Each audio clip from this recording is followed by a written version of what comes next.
ரேபன் meta classes பார்த்துருப்போம். அதில் கேமராவோட வச்சு ஏஐ ஃபங்க்ஷனாலிட்டியை ஆக்டிவேட் பண்ணி கொடுத்துருந்துருப்பாங்க. அது ரொம்பவுமே ஹெல்ப்ஃபுல்லாக இருந்திருக்கும். அதோடைய சக்ஸஸராக ரேபன் மெட்டா ஜென் 2 கூட லான்ச் பண்ணியிருந்தாங்க. அதே மாதிரி இப்போ ஃபாஸ்ட்ரா கிட்ட இருந்து ஃபாஸ்ட்ரா ஏஐ கிளாஸஸ் ஒன்று லான்ச் பண்ணியிருக்காங்க. இதில் என்னென்னலாம் நல்லதாக பண்ணியிருக்காங்கிறத நம்ம அன்பாக்ஸ் பண்ணிட்டு அதோட ரிவ்யூவும் பார்த்துருவோம் இந்த வீடியோவில். ஹலோ ஃபோக்ஸ், இது டெக்கமர் தமிழ். வாங்க வீடியோக்குள்ளே போகலாம். இதுதான் ஃபாஸ்ட்ராக் ஸ்மார்ட் ஏஐ கிளாஸஸோட பாக்ஸ். இதை நம்ம இப்போ அன்பாக்ஸ் பண்ணிடலாம். இதை அன்பாக்ஸ் பண்ணால் உள்ளே நமக்கு ஒரு சார்ஜிங் கேபிள் ஒன்று கொடுத்துருக்காங்க. இது மேக்னெட்டிக் சார்ஜர்ஸ் தான். அண்ட் இது போக நம்ம பாக்ஸை ஓப்பன் பண்ணி பார்த்தோம்னா நமக்கு உள்ள கிளாஸஸ் இருக்குது. அண்ட் அது இல்லாமல் நம்ம வைப்பிங் கிளாத்தும் கொடுத்துருக்காங்க. வைப்பிங் கிளாத் இருக்குது. ஓகே, இப்போ நம்ம இது கிளாஸை நம்ம ஓப்பன் பண்ணி பார்க்கலாம். இது கம்ப்ளீட்டாக வந்து மேட் கிளாஸஸ் தான், மேட் ஃபினிஷில் தான் கொடுத்துருக்காங்க. மேட் பிளாக்கில் இருக்குது. அண்ட் அது போக இது கீழே 2 ஸ்பீக்கர் கொடுத்துருக்காங்க. மேலேயும் ஸ்பீக்கர்கள் கொடுத்துருக்காங்க. நல்லாவே இருக்குது. டிசைன் சொல்லிட்டு பெருசாக எதுவுமே பண்ணலை. மற்றபடி பிளாக்காக இருந்தாலும் நல்லாயிருக்கு. இந்த கிளாஸஸில் கால்ஸ் பண்ணிக்கலாம், மியூசிக் கேட்டுக்கலாம். இது வந்து ப்ளூடூத் 5.4ஓட வருது. அது மட்டும் இல்லாமல் IP54 ரேட்டிங்கோட வருது. அண்ட் அது மட்டும் இல்லாமல் இதில் இருக்கக்கூடிய ஏஐ ஃபீச்சர்ஸ் என்னங்கிறத வந்து நம்ம ஒன்று ஒன்றா செக் பண்ணி பார்த்துடலாம். அண்ட் இதில் இருக்கக்கூடிய ஃபீச்சர்ஸ் என்னங்கிறத ஃபுல்லாக பார்த்துடலாம். How is the weather today? 14th, 2026, India is experiencing active monsoon conditions characterized by widespread rainfall, thunderstorms, and gusty winds across various regions. இந்த மாதிரி இதில் இருக்கக்கூடிய ஏஐ ஃபங்க்ஷனாலிட்டி நம்மளால் யூஸ் பண்ண முடியும். அண்ட் இதில் இருக்கக்கூடிய ட்ராபேக்னு பார்க்கும்போது இதை கண்டிப்பாக நம்ம வந்து இங்கிலீஷில் மட்டும்தான் நம்ம கிட்ட சொல்ல முடியும். ஏன்னா இதில் தமிழோ வேறு எந்த லாங்குவேஜோ சப்போர்ட் கிடையாது. இது கூகுளோட கொலாபரேஷனில் பண்ணக்கூடிய ஒரு ஏஐ தான் சொல்கிறாங்க. அண்ட் இந்த பாக்ஸ்லேயே வந்து நம்மளுக்கு ஒரு கோட் இன்க்ளூடடாக கொடுக்குறாங்க, ஆக்டிவேஷன் கோட். அந்த ஆக்டிவேஷன் கோடை நம்ம போட்டால் தான் நம்மளுக்குன்னு ஒரு பர்சனலைஸ்டாக இருக்கக்கூடிய ஒரு அக்கௌண்ட் வந்து க்ரியேட் ஆகுது. அந்த ஏஐ அக்கௌண்ட் மூலமாக மட்டும்தான் நம்மளுடைய இதோடைய நம்ம பேசி வாய்ஸ் சேட்டோ இல்லை மற்ற ஏஐ ஃபீச்சரோ வந்து நம்மளால் யூஸ் பண்ண முடியும். மெயினாக இது எதுக்கெலாம் யூஸ் பண்ணலான்னா, இதுக்கு முன்னாடியே ஆல்ரெடி ஃபாஸ்ட்ராக் வைப்ஸ் 4.1 சொல்லிட்டு ஒன்று லான்ச் பண்ணியிருந்தாங்க. அதில் என்னென்ன ஃபீச்சர்லாம் இருந்துச்சுன்னா, ஜஸ்ட் இதில் வந்து உங்களுக்கு ஸ்பீக்கர் கொடுத்துருப்பாங்க. இதில் பார்த்தீங்கன்னா தெரியும், இதில் வந்து ஸ்பீக்கர் இருக்கும் 2 சைடும்.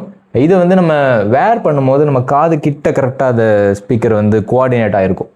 அப்படி இருக்கும்போது நம்ம கேட்கும்போது நமக்கு காது கிட்ட இருக்கிறதுனால அந்த சவுண்ட் வந்து நம்மளால் ஹியர் பண்ண முடியுது. இதே மாதிரி தான் ஃபாஸ்ட்ராக் வைப்ஸ் 4.0லையும் கொடுத்துருந்துருப்பாங்க.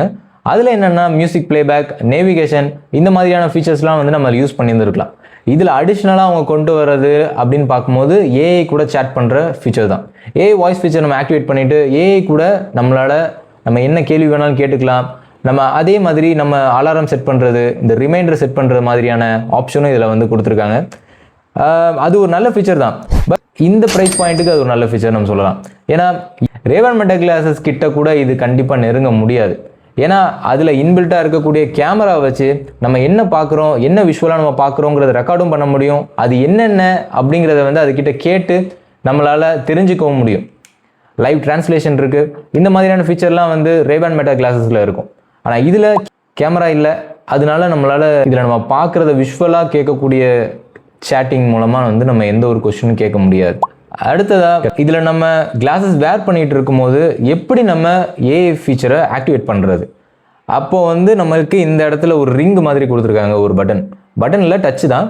நம்ம அதை டபுள் டேப் பண்ணும்போது ஒரு சவுண்ட் கேட்குது. அந்த சவுண்ட் கேட்ட உடனே நம்ம வந்து நம்மளுடைய குவரிஸை கேட்டுட்டு ஒரு ஃபியூ செகண்ட்ஸ் டைம் எடுக்குது அதை ப்ராசஸ் பண்ணிவிட்டு நம்மளுக்கு வந்து ஆன்சர்ஸை கொடுக்குறதுக்கு. அது கண்டிப்பாக கொஞ்சம் டிலேன்னு தான் சொல்ல முடியும். ஏன்னா ஒரு 5 to 10 செகண்ட்ஸ் கிட்ட டைம் எடுத்துக்குது நம்ம கேட்குற கேள்விக்கு ஏற்ற மாதிரி அதை ஆன்சர் பண்ணுறதுக்கு. அது கொஞ்சம் டிலேன்னு சொல்லலாம். ஆனால் இது ஃபஸ்ட்டு ஜென்ரேஷன் ஏஐ தான் இவங்க லான்ச் பண்ணியிருக்காங்கிறதுனால இதை நம்ம குறை சொல்ல முடியாது. ஃபாஸ்ட்ராக் ஸ்மார்ட் ஏஐ கிளாஸஸ் இது யாருக்கான கிளாஸஸ்ன்னு நம்ம பார்க்கும்போது கண்டிப்பாக நீங்கள் வந்து ஏஐ ஃபீச்சர்ஸை அடிக்கடி யூஸ் பண்ணக்கூடிய ஒரு ஆளாக இருக்கிறீங்கன்னா கண்டிப்பாக உங்களுக்கான கிளாஸஸ்ன்னு சொல்லலாம். ஏன்னா நம்ம ஒவ்வொரு வாட்டியும் ஃபோனை எடுத்து ஃபோனில் வந்து நம்ம சாட் ஜிபிடியோ இல்லை ஜெமினியோ ஆக்டிவேட் பண்ணி நம்ம கொஷின்ஸ் கேட்டு நம்ம ஆன்சர் வாங்கிட்டு இருக்கிறதுக்கு பதிலாக இதில் சிம்பிளாக நம்ம கிளாஸஸ் வேர் பண்ணிட்டு இருக்க மாதிரியே டபுள் டேப் பண்ணி நம்மளுடைய குவரிஸை கேட்டு அதோட ஆன்சர்ஸை நம்ம வாங்கிக்கலாம். இது ஒரு ஈஸியான ஒரு ஃபீச்சர். இதில் டே டு டே யூசேஜுக்கு வந்து நம்மளுக்கு என்னென்ன ஹெல்ப்ஃபுல்லாக இருக்குன்னு நம்ம பார்க்கும்போது இது ஒரு சன்கிளாஸஸாகவே நம்மளுக்கு கொடுத்துருக்காங்க. இதில் வந்து UV 400 ப்ரொடக்ஷனோட இருக்கக்கூடிய ஒரு டிண்டட் கிளாஸஸ் கொடுக்கறதுனால அண்ட் அது போக போலரைஸ் கிளாஸஸாகவும் கொடுக்குறாங்க. இது நம்ம டே டு டே யூசேஜுக்கு நம்ம வெளியே போகும்போது அவுட்டோர் போகும்போது நம்ம வந்து இது கிளாஸஸ் வேர் பண்ணிட்டு போகும்போது நமக்கு அதுவுமே ஹெல்ப்ஃபுல்லாக இருக்கும். அதே மாதிரி இதோட பேட்டரி வந்து நம்ம அடிக்கடி ஏஐ ஆக்டிவேட் பண்ணி யூஸ் பண்ணும்போது ஆல்மோஸ்ட் 6 ஹவர்ஸ்க்கு வந்துச்சு நம்மளுக்கு. அதே மாதிரி இதில் கொடுத்துருக்கக்கூடிய சார்ஜர்னு பார்க்கும்போது மேக்னெட்டிக் சார்ஜர் தான் கொடுத்துருக்காங்க. இது ரெண்டு சைடுமே செப்பரேட் பேட்டரி கொடுத்துருக்கிறதுனால ரெண்டு சைடுமே வந்து நம்ம சார்ஜ் போடணும். ஒரு சில நேரம் இந்த இடத்துல கனெக்ட் ஆகலை, அதனால சார்ஜ் ஏறாமல் போயிடுச்சுன்னா ஒரு சைடு சீக்கிரமாக வந்து ஆஃப் ஆயிரும், ஒரு சைடு வந்து உங்களால் கேட்க முடியாது ஸ்பீக்கரை. ஃபைனலாக இந்த ஒரு கிளாஸோட ப்ரைஸ்ன்னு பார்க்கும்போது இது 5000 rupeesக்கு அவைலபிளாக இருக்குது. ஆஃப்லைனில் எல்லா டைட்டன் ஐ ப்ளஸ் ஷோரூம்லையுமே வந்து இந்த ஃபாஸ்ட்ராக் ஸ்மார்ட் ஏஐ கிளாஸஸ் அவைலபிளாக இருக்குது. ஆனால் ஆன்லைனில் இது அவைலபிளாக இல்லை. நீங்கள் வேணும்னா கண்டிப்பாக டைட்டன் ஐ ப்ளஸ் ஷோரூமில் போய் தான் இதை நீங்கள் வந்து வாங்கிக்க முடியும். அண்ட் அது போக நீங்கள் ஏஐயே யூஸ் பண்ண மாட்டீங்க அப்படின்னா இது வந்து உங்களுக்கான கிளாஸஸ் இல்லைன்னு சொல்லிடலாம். ஏன்னா அப்படி இருக்கும்போது நீங்கள் ரெகுலர் கிளாஸஸ் ஸ்மார்ட் கிளாஸஸ் மாதிரி வாங்கிட்டு போயிடலாம் ஏஐ ஃபீச்சர்ஸ் இல்லாமல். அது வந்து ஒரு 1000 rupees கம்மியாக வரும். ஃபாஸ்ட்ராக் வைப்ஸ் 4.1 சொல்லிட்டு அது எல்லா டைட்டன் ஐ ப்ளஸ் ஷோரூம்லேயும் ஃபாஸ்ட்ராக் ஷோரூம்லேயுமே அவைலபிள் இருக்கும். நம்ம அங்கே போய் கூட வாங்கிக்கலாம், ஆன்லைனில் கூட அது அவைலபிள் இருக்கும். ஃபாஸ்ட்ராக் ஸ்மார்ட் ஏஐ கிளாஸஸ் பற்றின லாங் டைம் ரிவ்யூ வேணும்னு நினச்சிங்கன்னா இந்த வீடியோ லைக் பண்ணிவிட்டு சேனலை சப்ஸ்கிரைப் பண்ணிவிட்டு உங்கள் ஃப்ரெண்ட்ஸ் அண்ட் ஃபேமிலிக்கு ஷேர் பண்ணி விட்ருங்க. பாய்.